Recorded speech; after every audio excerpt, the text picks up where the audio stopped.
하나님의 말씀은 요한 2서 1장 5, 6절입니다. 부인이여 이제 내가 너에게 간청하노니 내가 네게 새 계명을 쓰는 것이 아니고 처음부터 우리가 가진 것이니 곧 우리가 서로 사랑해야 한다는 것이라. 사랑은 이것이니 우리가 그의 계명대로 행하는 것이라.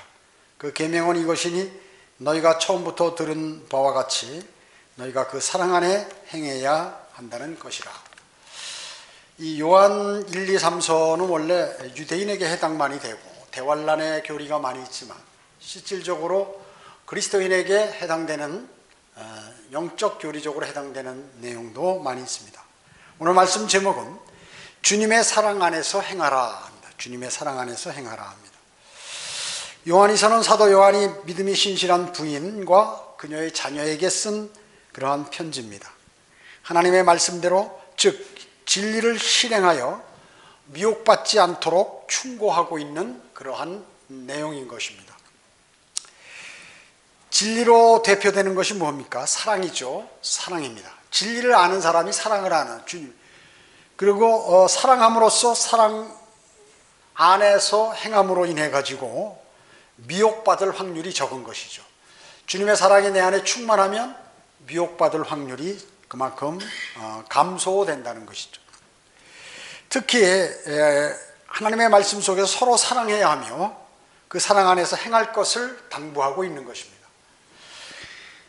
이것은 어떻게 보면 아주 합당한 것 같지만 이제 실질적으로 사랑이라는 것들을 우리가 마음속에 담는 여러 가지 사랑이 있고 의미가 있기 때문에 실질적으로 사랑하면 주 예수 그리스도가 내 안에 계신 것이 바로 정확한 그리스도인이 택해야 할 바른 사랑인 것이죠. 그런데 종교들과 철학에서는 그 사랑은 주로 가까운 사람, 내 친척이라든지 부모라든지 형제 이런 사람들에 관한 사랑을 근본으로 해서 점점 그 사랑을 넓혀가는 이런 것들로 이렇게 말하고 있는 것입니다. 그래서 이런 사랑은 아주 단계가 낮은 수준의 사랑을 말하는 거죠. 그러나 그리스도인의 사랑은 인간관계를 넘어서 하나님을 사랑하고 그리고 하나님의 사람인 형제자매들을 사랑하는 이러한 폭넓은 사랑인 것입니다. 구원은 어떻습니까? 구원은 영의 거듭남에서 출발하죠. 영이 다시 살아나야 이제 혼이 구원을 받는 것입니다. 새로운 출생을 한 사람이 성장하면서 나타나는 증거가 무엇입니까? 그것은 바로 성령께서 새롭게 된 마음속에 새겨놓은 그러한 자발적인 사랑인데 그것은 바로 하나님을 사랑하고 또 형제를 사랑하고 형제자매를 사랑하고 그리고 세상을 사랑하지 않는 그러한 것이죠. 이것이 바로 사랑 안에서 행해야 할 일들인 것입니다. 이 세 가지에 관해서 하나님의 말씀을 통해서 더욱더 하나님의 말씀을 마음에 담고자 하는 것입니다. 첫째, 사랑 안에서 행하는 것은 무엇이냐면 하나님을 사랑하는 것입니다. 하나님을 사랑하는 것 자체가 사랑 안에서 행하는 것입니다. 여러분 어떻습니까? 하나님을 모두 사랑하시죠? 마가복음 12장 30절에 너는 내 마음을 다하고 혼을 다하고 생각을 다하고 힘을 다하여 주 너의 하나님을 사랑하라. 이것이 첫째 계명이니라 이렇게 말씀하셨습니다. 왜? 우리는 왜 하나님을 사랑해야 하는가? 그것도 바로 마음을 다하고 힘을 다하고 생각을 다하고 이렇게 해서 사랑하라고 왜 그렇게 하는가? 그것은 너무나 위대하신 분께서 벌레만도 못한 그러한 여러분들을 위해서 크나큰 죄를 용서해 주셨기 때문에 그런 것입니다. 그 용서란 바로 하나님 그 자신의 몸을 들여서 십자가에서 피 흘려 죽으신 대가를 치르신 것이죠. 에베소서 1장 7절에 그 사랑하신 이하에서 우리가 그의 은혜의 풍성함을 따라 그 보혈을 통하여 구속 곧 죄들의 용서함을 받았느니라 라고 말씀합니다. 구약의 이스라엘의 죄들은 용서되었죠. 그러나 구속되지는 않았습니다. 그러나 예수 그리스도의 보배로운 피, 즉 하나님의 피를 통하여 모든 구속을 가능케 이렇게 해 주신 것이죠. 용서는 어떻습니까? 용서는 죄인으로부터 분리시킬 때 가능한 것이죠. 하나님께 용서를 받으려면 우리의 죄를 분리시켜야 되는 것이죠. 예수 그리스도의 죽으심을 중심에 두고 그 구속자 사역 전체가 하나님의 활동인 것이죠. 활동인 것입니다. 하나님께서는 육신을 입으시고 이 땅에 오신 그것이 바로 하나님의 사랑의 본질이라는 것이죠. 본질. 하나님의 사랑, 그것은 하나님이 육신을 입고 이 땅에 오셨다는 것이죠. 그래서 우리를 위하여 고난받으시고 또 십자가에 달려 피 흘려 죽으시고 한 것입니다. 하나님께서는 그뿐만 아니라 그리스도인을 부르시죠. 여러분을 부르셨습니다. 부르시고 여러분을 고난받게 하십니다.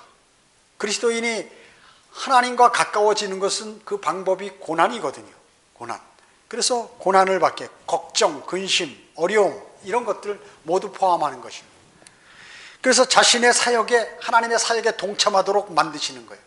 고난을 통하여 하나님께 접근하고 하나님께서 그와 교제해 주시면서 어려운 문제들의 길을 열어주시고 그러면서 하나님의 살아계심을 내가 알 수 있고 하도록 만들어서 하나님의 사역에 동참할 수 있도록 그렇게 근접되게 이끌어거나 유도하시는, 여러분들을 그렇게 인도하시는 것입니다. 그렇기 때문에 여러분들이 당하는 환난은 인내를 만들게 되죠. 그리고 인내는 나중에 여러분에게 소망을 갖게 됩니다. 이 진짜 소망, 귀한 소망을 갖게 되는 것입니다. 그 소망은 성령님에 의해서 여러분 마음속에 부어졌다 그 얘기죠. 이거는 그 누구도 뺏을 수 없는 그러한 소망인 것이죠. 소망인 것입니다.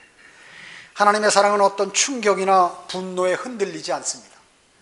세상에 어떤 인간의 불순종으로 인해서 그런 것들이 바뀔 수가 없어요. 하나님의 사랑이라는 것은. 하나님이 한번 사랑하시면 그 사람에게 지속적으로 유지되는 것이지 이것이 인간의 마음처럼 변덕스럽게 바뀌거나 떠나거나 뭐 이런 것이 아니다 하는 것입니다. 여러분이 누군가를 사랑한다면 그와 함께 어떻습니까? 많은 시간을 갖게 되고 그 사람과 교제하게 됩니다. 그렇죠? 여러분이 만약에 하나님을 사랑한다면 하나님과 자주 만나 기도드리고 그분의 말씀을 마음에 새기고 이렇게 하게 되죠. 자동적으로. 그뿐만 아닙니다. 진리를 공부하고 싶은 마음이 생깁니다.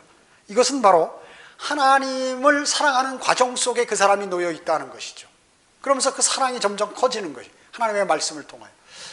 내가 과거에는 하나님의 말씀을 무시하고 별로 관심도 없었는데 이제는 하나님의 말씀을 읽고 싶고 모르는 것이 있으면 그것을 알고 싶고 이런 마음이 내 안에서 일어나야 된다는 것이죠. 그러면 그 사람은 지금 점점 그 안에서 하나님의 사랑이 조금씩 자라기 시작한다는 것입니다.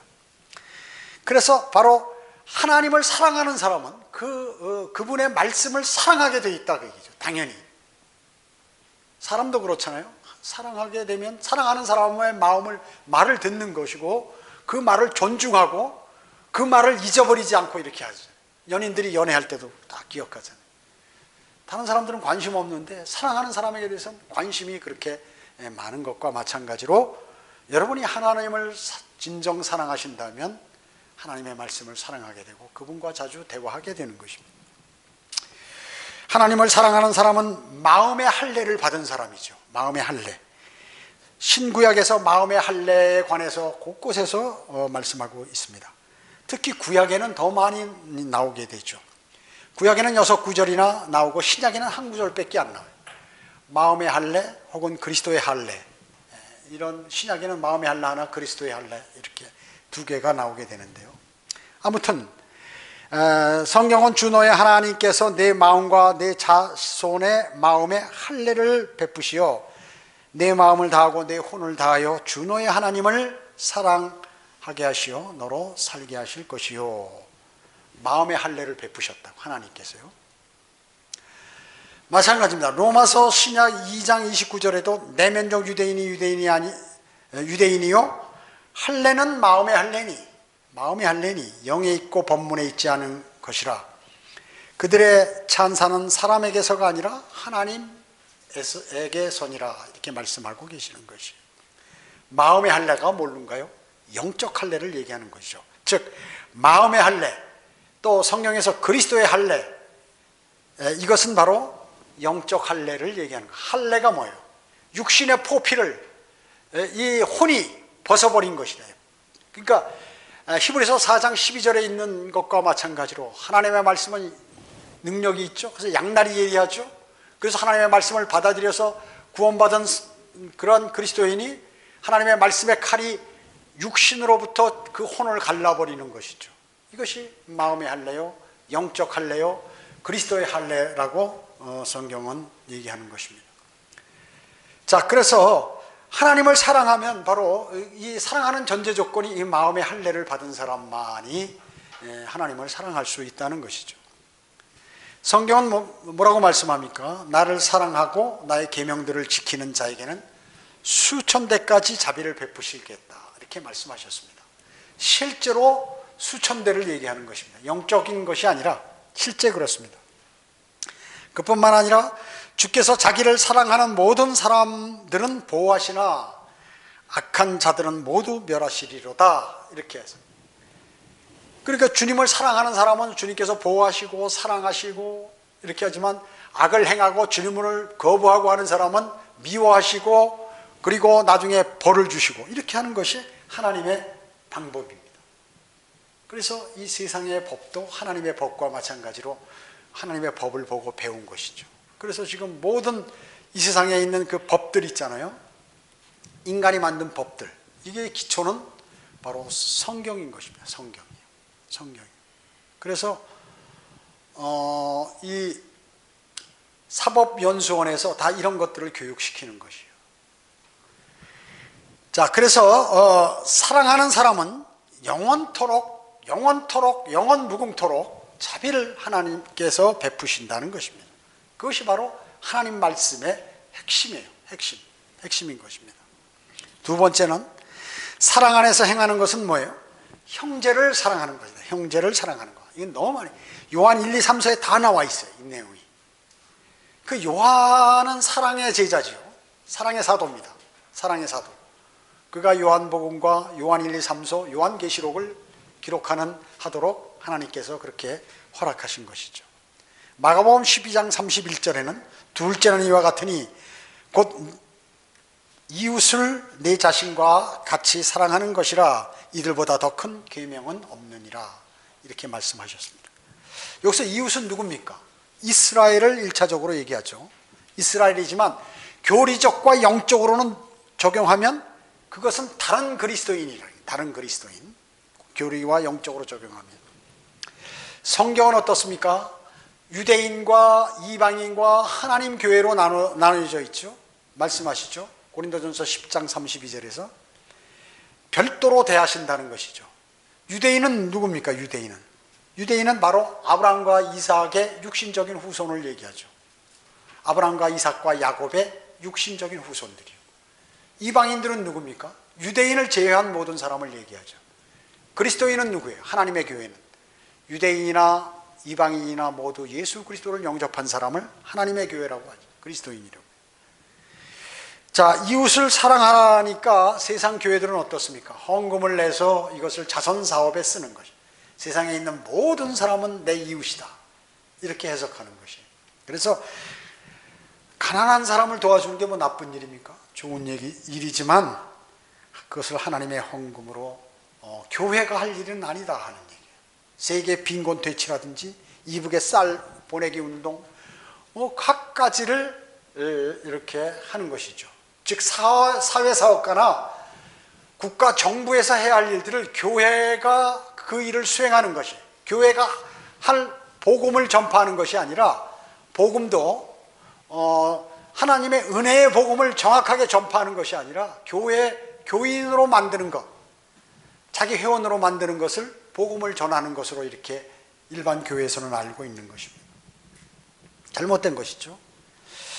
그래서 이러한 모든 자선사업은 좋은 일이지만 하나님의 명령은 아니다 하는 것이죠.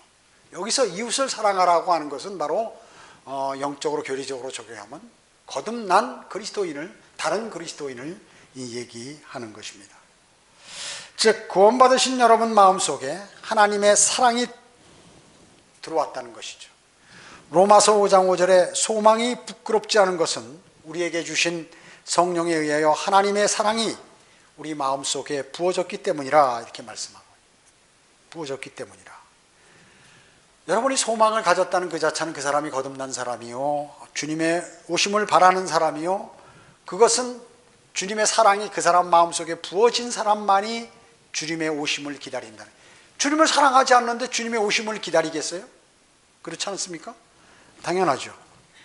즉 구원받으신 여러분의 마음속에 하나님의 사랑이 들어와 있다, 그 얘기죠. 들어와 있는 것이요, 하나님의 사랑이 새겨진 그러한 흔적이, 사랑의 흔적이 있다는 것입니다. 그 사랑으로 사랑의 대상들을 사랑하는 것이죠. 그 사랑이 없으면 사랑이 안 되는 거예요. 하나님으로부터 받은 사랑이 없으면 형제와 자매들을 사랑할 수 없는 것입니다. 또 성령님의 힘을 입어서 사랑할 수 있는 것이, 하나님의 사랑을 받은 사람만이. 모세의 법은 어떻습니까? 율법. 모세의 법은 사랑을 요구합니다. 사랑을 요구해요. 그러나 그리스도의 법은 곧 그 사랑 자체, 그 사랑 자체예요. 그리고 마음에 기록된 법입니다. 율법은 이런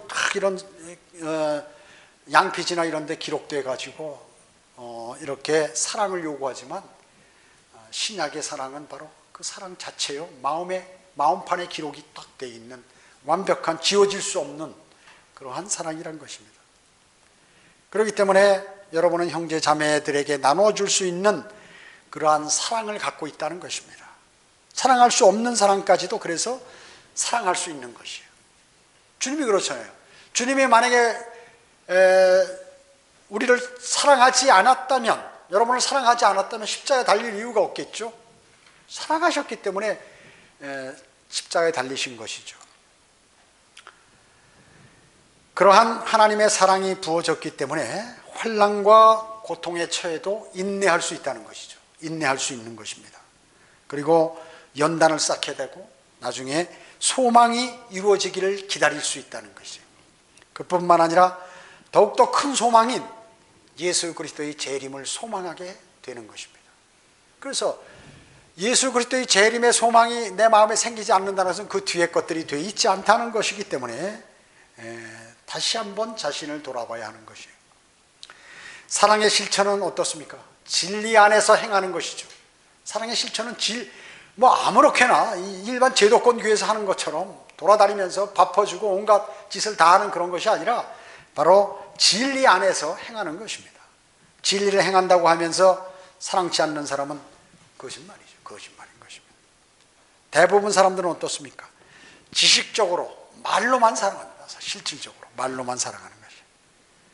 특히 신학을 많이 공부하고 자기가 많이 안다는 그런 사람 가운데도 말로만 사랑하는 그런 사람들이 많이 있음을 저는 보았습니다.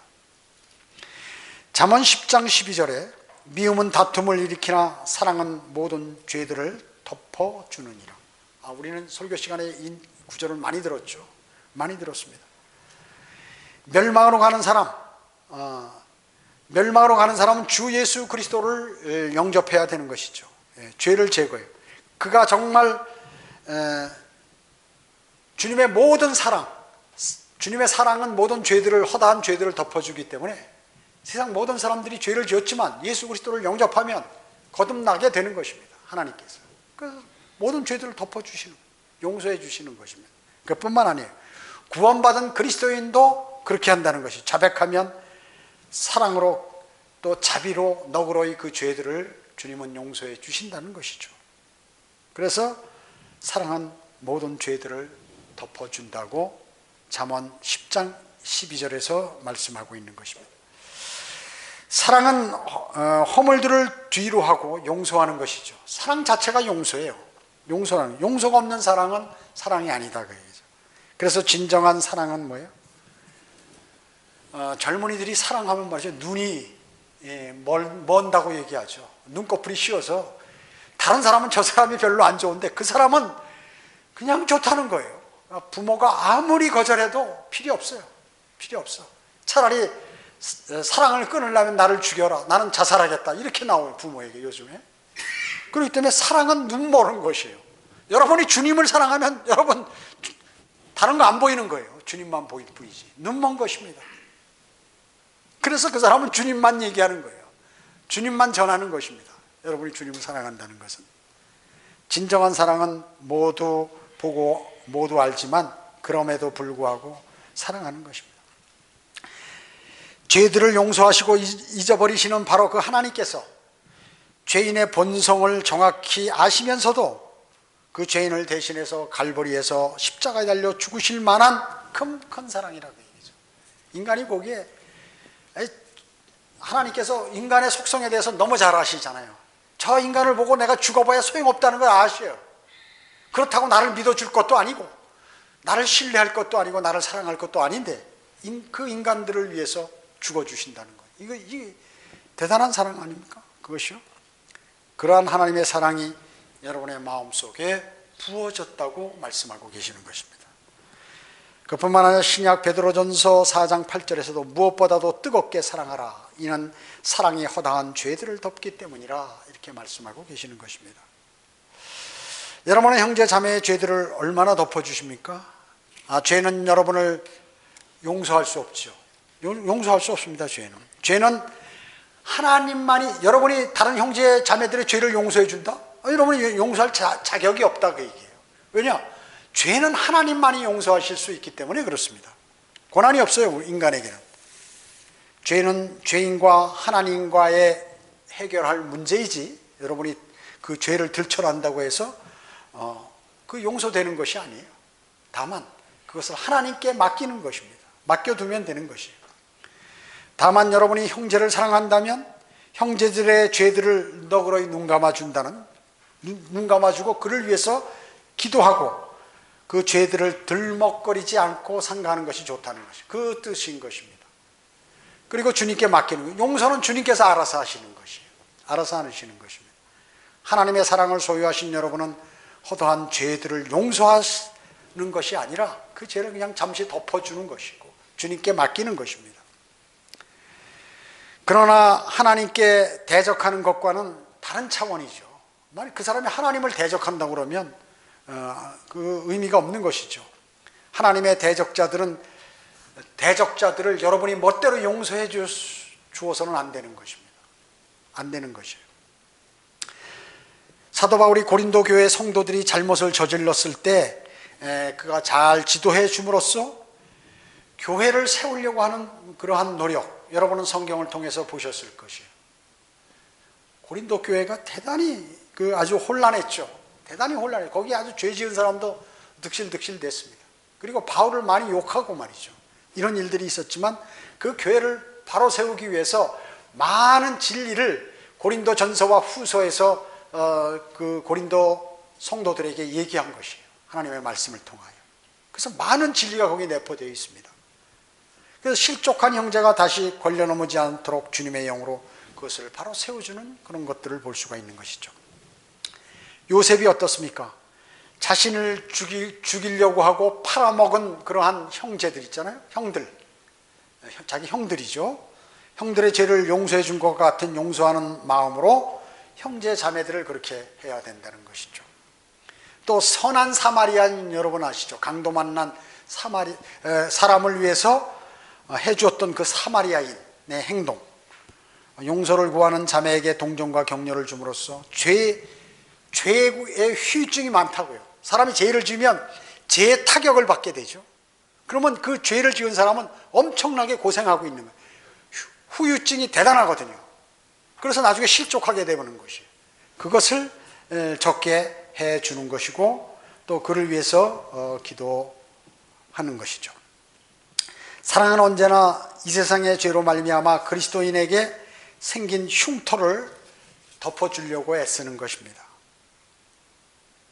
여러분 어떻습니까? 여러분 여기에 죄 짓지 않은 사람 어디 있어요? 많은 사람들이 상대의 죄를 이렇게 우리가 비난하지 않습니까? 죄 짓지 않은 사람은 없습니다. 은혜란 바로 그것을 베푸는 사람은 어떤 공로가 있는지 따지지 않는다는 것이죠. 하나님이 여러분에게 주신 은혜는 하나님을 위해서 여러분이 어느 공을 세웠는가 이걸 따지지 않으신다고 얘기죠. 은혜를 받는 사람에게 그럴 만한 자격이 없음에도 불구하고 아무런 대가 없이 모든 것을 베풀어 주시는 그것이 바로 은혜라는 것입니다. 그 은혜는 바로 예수 그리스도를 통하여 온 것이기 때문에 그렇습니다. 예수 그리스도를 통하여 온 것이기 때문에 그렇습니다. 너희가 서로 사랑하면 이것으로 모든 사람이 너희가 나의 제자인 줄 알리라고 주님은 오늘 여러분에게 말씀하고 계시는 것입니다.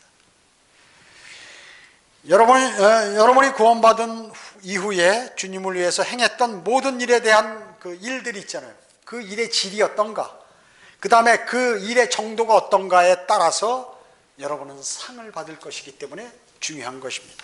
중요한 것이에요. 마지막 셋째로, 사랑 안에서 행하는 사람은 세상을 사랑하지 않습니다. 세상을 사랑하지 않습니다. 하나님을 사랑하고 형제를 사랑하지만 세상은 사랑하지 말라고 성경은 말씀하고 계세요.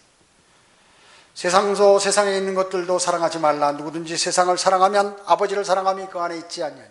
이는 세상에 있는 모든 것이 육신의 정욕과 안목의 정욕과 생의 사랑이요 아버지께 속한 것이 아니니라. 세상에 아니라 세상에 속한 것이기 때문이라. 세상의 정욕도 사라지지만 하나님의 뜻을 행하는 자는 영원히 거하느니라. 너무나 우리가 성경을 많이 읽었고 많이 들었던 내용입니다. 그러나 우리는 이것을 하나님의 말씀으로만 생각해서는 안 되죠. 이것이 내 마음판에 새겨져서 내가 거기에 따라갈 수 있어야 하는 것입니다. 우리가 세상에서 이렇게 볼 수 있는 것, 우리 주변에 볼 수 있는 것, 그것은 모두가 어떻게 해요? 사라진다는 것입니다. 사라진다는 것. 그러나 사랑은 사라지지 않아요. 영원히 있어요. 사랑은. 텔레비전은 어떻습니까? 텔레비전은 대부분 보면 세속적인 것이죠. 세상적인 것입니다. 성경대로 믿는 사람이라면 누구나 알 수 있는 것이에요. 텔레비전은 세속적이다. 그들은 세상에 속하였으므로 세상에 관한 말을 하나니 세상이 그의 말을 듣느니라 이렇게 얘기합니다. 어떻습니까? 세상에 텔레비전에 나오는 그러한 여러 가지 유선 방송에서 나오는 설교들이 있잖아요. 설교. 만담과 철학과 과학과 다른 종교 성인의 이야기를 이렇게 거기에 섞어서 하는 얘기들, 이런 것들. 이런 것들은 전부 뭐라고요? 세상에 속한 것들이라고 이렇게 말씀하고 있는 것이죠. 세상에 속한 것들이라고. 어떻습니까? 이부가 시험 받을 때 바로 이 육신의 정욕, 그 다음에 안목의 정욕, 생의 사랑에 관해서 시험 받았죠. 선과학의 지식의 나무에서 나는 것을 정말 뱀이 얘기한 대로 탁 쳐다보니까 너무나 먹음직스러운 거예요. 육신의 정욕. 보니까 너무나 맛있게 생겼고 저거 먹으면 좋겠다. 육신의 정욕이에요. 그리고 보니까 너무나 아름답게 생겼어. 너무나 좋아. 보기에도 좋고 좋다는 것이 안목의 정욕입니다. 그리고 그것을 먹으면 정말 현명할 신이 될 것 같은 그러한 것이에요. 생의 자랑.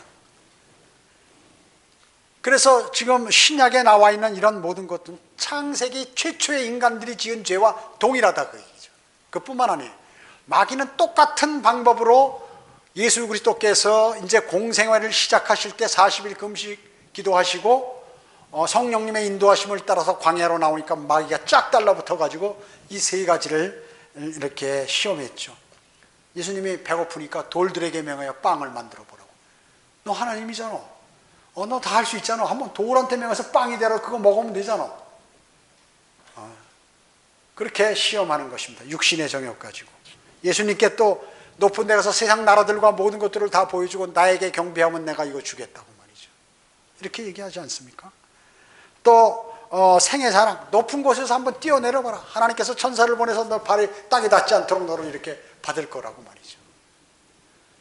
자, 아담과 이브의 시험받은 그 시험이나 예수 그리스도께서 공생에 출발하실 때 받은 시험이나 지금 우리가 받는 시험이나 육신의 정욕과 안목의 정욕, 생의 사랑, 동일한 마귀가 창조 때부터 지금까지 인간에게 해오는 시험이라 하는 것입니다. 동일한 시험이에요. 여러분 어떻습니까? 여러분이 세상을 사랑한다면 거리 설교하는 것을 사모할 수 있겠습니까? 또 복음 전하는 것을 사모할 수 있겠어요? 세상을 사랑하는, 어렵다는 것이죠. 어렵다는 것이에요. 예수 그리스도, 사도 바울, 그 다음에 다윗, 모세, 베드로, 이사야, 에스겔 모두 나가서 죄인들에게 향해서 경고했어요. 거리 설교했어요. 경고하고 외쳤습니다. 성경에서 여러분들 좋은 기억이 하나 있으실 거예요. 창세기 공부할 때 배우셨죠. 파라오가 야곱에게 당신의 연세가 어떻게 되냐고 그러니까 야곱은 그때 얘기한 말이 뭐냐 하면 내 순례된 세월이 130년이라고 했어요. 순례. 이는 내 생의 세월이 짧고 험악하였으니, 짧고 아주 130년 살았는데 너무 험악했다는 거죠. 험악했다는 거예요. 그래서 조상들이처럼 오래 살지는 못했지만 내 인생은 그 당시에 130살이면 좀 짧았잖아요. 그 외 조상들은 막 5, 600세대 막 800세, 900세까지 살았지만 거기는 뭐 미치지 못하지만 짧은 생을 살면서 너무나 고생을 많이 했다 그 얘기죠. 내 순례생은 바로 그런 삶이었다는 것. 그렇게 답변했습니다. 야곱은 인생은 짧고 험한 순례의 길이라고 그렇게 얘기했어요. 아주 적합한 말입니다. 적합한 말입니다. 야곱의 생애는 험악했죠. 아주 험악했습니다. 야곱은 자기 형 에서를 피해서 죽을까 봐 외삼촌인 하란으로 도망갔죠. 도망했습니다. 돌베개 베고 광야에서 자고 막 이렇게 했어요. 그는 생애 출발부터 아주 험악했어요. 항상 생명의 위협을 느끼고 살았어요. 그뿐만 아니에요. 거기 가서도 외삼촌하고 생활할 때도 항상 어떻게 하면 이것을 잘 견딜 수 있고 내가 사랑하는 사람 차지할 수 있을까 이런 생각을 많이 했어요. 그리고 그들 자녀 중에 하나는 자기 아비의 집에 첩과 간음했어요. 그리고 가문과 서리 가운데 양을 돌아보며 20여 년간 세월을 야곱은 지냈어요. 참 고생 많이 했습니다. 때로는 며칠 동안 밤낮 자지 못했고 4명의 아내 중에 한 아내는 아이를 낳다 죽었습니다. 그리고 에서를 피해서 집을 떠난 후 다시는 어머니 얼굴을 보지 못했어요. 타국에 가 있을 때 자기 사랑하는 어머니가 죽어버렸어요. 그리고 아들 하나가 있었는데 자기가 가장 사랑하는 아내는 노예로 팔려갔는데 자기는 죽은 줄 알았어요. 맹수에게 잡혀서 먹은 줄 알았어요. 죽은 줄 알았습니다. 그리고 아들 하나는 나중에 투옥됐죠. 투옥됐습니다. 이집트에 잡혀 있었어요. 자, 이 전 가족이 기근을 피해서 피난 오게 됐어요. 더군다나. 자, 그의 삶은 말이에요. 형에게 죽을까봐 도망갔죠. 또 바둥바둥 하란에 가서 자기 외삼촌 집에서 그냥 고생하면서 양들을 치고 이렇게 했죠. 또 거기서 독립해 오면서 죽을 고비를 넘겼죠. 도착했을 때 저 형의 에서가 왔을 때 또 고통당했죠. 그 후에도 끊임없이 죽을 때까지 고통당하는 그러한 삶이었습니다. 그래서 순례의 길이라고 얘기하는 것입니다. 자기 집안에 있으면 편할 텐데 본향을 떠나서 이곳에 있다 보니까 순례자는 힘들다 하는 것입니다. 여러분 어떻습니까? 여러분은 순례길을 걸었지만 본향을 바라보고 있는 것이요. 본향을 바라보고 있습니다.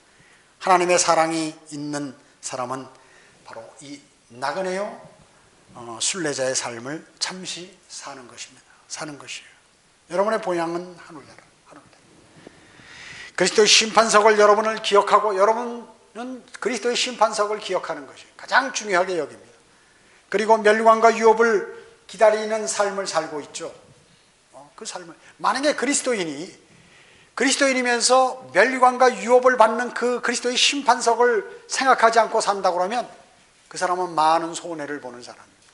지금 믿음 생활하는 거에 많은 손해를 보고 살아가는 사람들이에요. 하나님을 사랑하고 형제를 사랑하고 멸망으로 향하는 사람들에게 주님 하나님의 은혜의 복음을 전파하고 그래서 혼을 구원시키는 그것이 바로 사랑하는 사람의 행위인 것이다.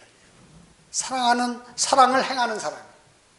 그 사람이 실제로 너희는 하나님의 말씀대로 사랑을 행해야 된다 하는 것이 바로 그거예요. 어떻게 해요?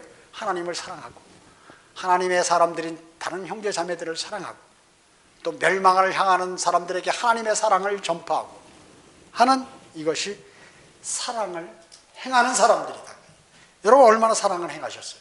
여러분이 사랑을 행한 양과 그 질, 그거만큼 주님 앞에 섰을 때 여러분은 멸류관을 받거나 보상을 받게 된다는 사실인 것입니다. 또한 의와 진리를 전파하고 그리스도의 고난에 동참하며 주님의 다시 오심을 고대하는 사람입니다.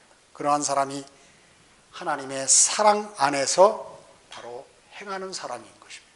그 사람이 바로 하나님의 사랑 안에서 행하는 사람입니다. 우리 모두는 하나님의 사랑 안에서 주님 오실 때까지 잘 사랑을 행하는 그러한 형제 자매들이 되었으면 합니다. 기도드리겠습니다. 전지전능하시고 자비로우신 아버지 하나님, 감사를 드립니다. 저희는 오늘 주님께서 주신 세 계명, 서로 사랑하는 것이고 하나님을 사랑하고 하나님의 사람들인 형제 자매들을 사랑하고 세상을 사랑하지 말아야 합니다. 또 그뿐만 아니라 이제 우리는 곧 그리스도의 심판석에 선다는 삶, 순례의 삶은 당연히 고난과 어려움이 있다는 삶을 우리는 꼭 인지하고 소망이 무색되지 않는, 또 오실 주님을 고대하는 아름다운 그리스도인의 삶으로 저희를 인도해 주시기 원합니다. 마귀는 끊임없이 세상 사람들은 주님을 영접하지 못하도록 만들고, 그래서 멸망으로 가도록 만들고, 그리스도인은 주님을 위해서는 어떤 일도 하지 못하도록 환경과 여건을 조성하고 있습니다. 그것으로 탈피할 수 있도록 저희를 인도해 주시기 원합니다. 우리 마음에 주 예수 그리스도의 사랑이 가득하여 넘쳐 흘러, 열정이 넘쳐 흘러 주님을 바라보며 살아가는 아름다운 삶으로 저희를 인도해 주시기 원합니다. 돌아가는 발걸음 지켜주십시오. 주 예수 그리스도의 이름으로 기도드립니다. 아멘.